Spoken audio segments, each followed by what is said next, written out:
નમસ્કાર મિત્રો, સ્વાગત છે તમારું ફોરેસ્ટવાલા યુટ્યુબ ચેનલમાં. સ્પર્ધાત્મક પરીક્ષાની તૈયારી કરતા દરેક વિદ્યાર્થી માટે આજનો આ વિડીયો વરદાન સાબિત થવાનો છે. કારણ કે પરીક્ષામાં ઇન્ડેક્સ અને રેન્કિંગમાંથી 1-2 માર્ક્સના પ્રશ્નો પાક્કા હોય છે. આજે આપણે 2026ના તમામ મહત્વના ઇન્ડેક્સ, તેની અંદર ભારતનું સ્થાન અને આ ઇન્ડેક્સ કઈ સંસ્થા જાહેર કરે છે તેની સંપૂર્ણ વિગત આપણે જોઈશું. સાથે સાથે ભારતની અંદર પણ અલગ અલગ જે રેન્કિંગ ચાલે છે તેની પણ આપણે વિગતો જોશું. તેની અંદર કયું રાજ્ય આગળ છે તે પણ સંપૂર્ણ આપણે જોઈશું. તો નોટ અને પેન લઈને બેસી જજો, કારણ કે આ ડેટા તમને સીધો જ પરીક્ષાની અંદર જોવા મળશે. તો સૌ પ્રથમ આપણે જોઈએ વર્લ્ડ હેપીનેસ ઇન્ડેક્સ 2026. તો વર્લ્ડ હેપીનેસ ઇન્ડેક્સની અંદર ભારતનું સ્થાન આપણે જોઈએ તો ભારતનું સ્થાન છે 116મું. ત્યારબાદ પ્રથમ દેશ કયો છે? તો પ્રથમ દેશ છે ફિનલેન્ડ. આ ફિનલેન્ડ સતત 9મા વર્ષે પહેલું સ્થાન તેમણે જાળવી રાખ્યું છે. ત્યારબાદ જોઈએ કે વર્લ્ડ હેપીનેસ ઇન્ડેક્સ કોણ જાહેર કરે છે? તો SDSN, એટલે કે યુએનનું સસ્ટેનેબલ ડેવલપમેન્ટ સોલ્યુશન નેટવર્ક જે છે તે આ રિપોર્ટ જાહેર કરે છે. નેક્સ્ટ છે ભ્રષ્ટાચાર ધારણા સૂચકાંક, એટલે કે CPI. તો તેની અંદર ભારતનું સ્થાન આપણે જોઈએ તો ભારતનું સ્થાન છે 91મું. સૌથી ઓછો ભ્રષ્ટાચાર દેશ છે કયો? ડેનમાર્ક, કે જેનું પ્રથમ સ્થાને છે. અને સૌથી વધુ ભ્રષ્ટાચાર દેશની અંદર કોણ આવે છે? કે દક્ષિણ સુદાન. ત્યારબાદ જોઈએ કે કોણ આ રિપોર્ટ જાહેર કરે છે? તો ટ્રાન્સપરન્સી ઇન્ટરનેશનલ, શોર્ટમાં આપણે કહીએ તો TI. તો આ થયું ભ્રષ્ટાચાર ધારણા સૂચકાંક. ત્યારબાદ જોઈએ ગ્લોબલ ફાયર પાવર ઇન્ડેક્સ, એટલે કે સૈન્ય શક્તિ પ્રદર્શનવાળો. તો તેની અંદર ભારતનું સ્થાન જોઈએ કે ભારતનું સ્થાન છે 4થું. તો વિશ્વની ચોથી સૌથી શક્તિશાળી સેના આપણી ભારતની છે. તો પ્રથમ કોની છે? પ્રથમ છે અમેરિકા, બીજું છે રશિયા, ત્રીજું છે ચીન અને ત્યારબાદ ચોથું છે આપણું ભારત.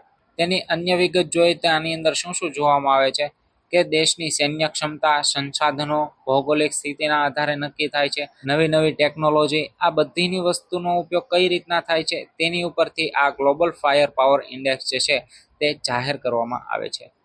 નેક્સ્ટ છે મહિલા શાંતિ અને સુરક્ષા સૂચકાંક 2026. તો આની અંદર ભારતનું સ્થાન કેટલામું છે? 131મું. પ્રથમ સ્થાન છે ડેનમાર્ક. ત્યારબાદ આ રિપોર્ટ કોણ જાહેર કરે છે? તો Georgetown Institute for Women Peace and Security. તો તેના દ્વારા આ રિપોર્ટ છે તે જાહેર કરવામાં આવે છે. આ ઇન્ડેક્સ આપણા માટે ખૂબ જ અગત્યનો રહેશે આવનારી પરીક્ષા માટે, કારણ કે આપણને ખ્યાલ છે તેમ હાલમાં મહિલા બિલ વિશે ખૂબ જ ચર્ચામાં રહ્યું હતું. એટલે બાય ચાન્સ આ પરીક્ષાની અંદર આવી શકે, એટલે આ પણ આપણે ખાસ ધ્યાન રાખીશું. નેક્સ્ટ છે ગ્લોબલ હંગર ઇન્ડેક્સ, એટલે કે ભૂખમરા વિશે વાત કરવામાં આવી છે. તેની અંદર ભારતનું સ્થાન જોઈએ તો ભારતનું સ્થાન છે 102મું. કોણ જાહેર કરે છે?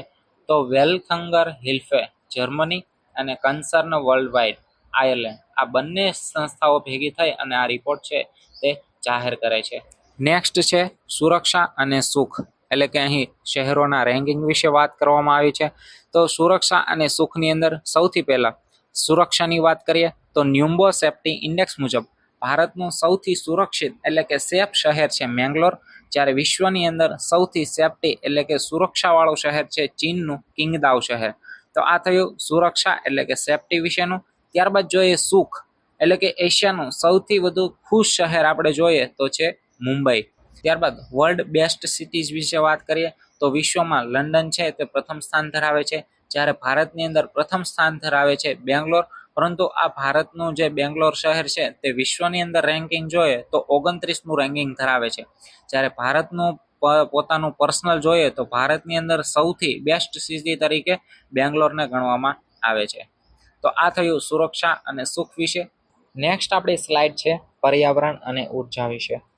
તો આની અંદર ગ્રીન રિયલ એસ્ટેટ મુજબ ભારત વિશ્વમાં બીજા સ્થાને છે, જ્યારે પ્રથમ સ્થાનની વાત કરીએ તો ચીન છે.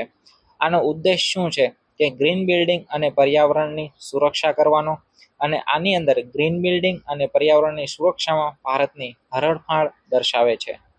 નેક્સ્ટ આપણે જોઈએ તો વર્લ્ડ પ્રેસ ફ્રીડમ વિશે, કે 2026માં ઇન્ડેક્સની અંદર આપણે વાત કરીએ તો વર્લ્ડ પ્રેસ ફ્રીડમની અંદર ભારતનું સ્થાન છે 157મું. 180માંથી 157મું સ્થાન છે. જે આગળના વર્ષો કરતાં ઘણું બધું પાછળ છે. આગળના વર્ષોની વાત કરીએ તો 150, 151નું સ્થાન હતું, જ્યારે આ વર્ષે 157નું સ્થાન છે. પ્રથમ સ્થાન આપણે જોઈએ તો નોર્વે છે, તેની અંદર સૌ પ્રથમ સ્થાન ધરાવે છે. આમાં પત્રકારોની સ્વતંત્રતા, તેના ઉપર થતા હુમલાઓ, તેના ઉપર અલગ અલગ લાગતા કાયદાઓ ઉપર આ સૂચકાંક જે છે, આ ઇન્ડેક્સ છે તે જાહેર કરવામાં આવે છે. તો આ થયું વર્લ્ડ પ્રેસ ફ્રીડમ ઇન્ડેક્સ. આ થયા વિશ્વના મહત્વના રેન્કિંગ અને ઇન્ડેક્સ. તેની સાથે ભારતનું સ્થાન પણ આપણે જોયું. આના આગળના મહત્વના બાકી રહેલા જે ઇન્ડેક્સ છે, રેન્કિંગ છે, તે આપણે વિડીયોના અંતમાં જોઈશું. હવે અત્યારે ભારતના જે મહત્વના ઇન્ડેક્સ અને રેન્કિંગ છે તેના વિશે આપણે વાત કરીએ તો NIRF રેન્કિંગની અંદર IIT મદ્રાસ છે તે સૌ પ્રથમ સ્થાન ધરાવે છે, જે સતત 7મા વર્ષે છે તે પ્રથમ સ્થાન આવ્યું છે. ત્યારબાદ નીતિ આયોગની વાત કરીએ તો નીતિ આયોગ ઇનોવેશન ઇન્ડેક્સની અંદર સૌ પ્રથમ રાજ્ય આવે છે કર્ણાટક. ત્યારબાદ એગ્રીકલ્ચર માર્કેટિંગ રિફોર્મ્સની વાત કરીએ તો એગ્રીકલ્ચર માર્કેટિંગ રિફોર્મ્સની અંદર પ્રથમ સ્થાને આવે છે મહારાષ્ટ્ર. ત્યારબાદ પંચાયતની વાત કરીએ તો પંચાયત એડવાન્સમેન્ટ ઇન્ડેક્સ 2.0, તેની અંદર પ્રથમ રાજ્ય આવે છે ત્રિપુરા. તો આ થયા ભારતના આંતરિક મહત્વના ઇન્ડેક્સ વિશે વાત કરી. હવે આપણે બાકી રહેલા મહત્વના જે રેન્કિંગ અને ઇન્ડેક્સ છે તે આપણને સ્લાઇડ ઉપર દેખાય છે. તો મિત્રો, આ હતી 2026ના મહત્વના ઇન્ડેક્સ અને રેન્કિંગની સંપૂર્ણ યાદી. આ માહિતીને ફરી એક વખત જોઈ લેજો અથવા નોટ્સ બનાવી લેજો, જેથી પરીક્ષાના દિવસે રિવિઝનમાં આપણને સરળતા રહે. જો તમને આ વિડીયો ગમ્યો હોય તો વિડીયોને લાઇક કરી તમારા મિત્રો સુધી પહોંચાડી દેજો, અને ચેનલ ઉપર જો તમે નવા હોય તો આ ચેનલને સબસ્ક્રાઈબ કરી દેજો.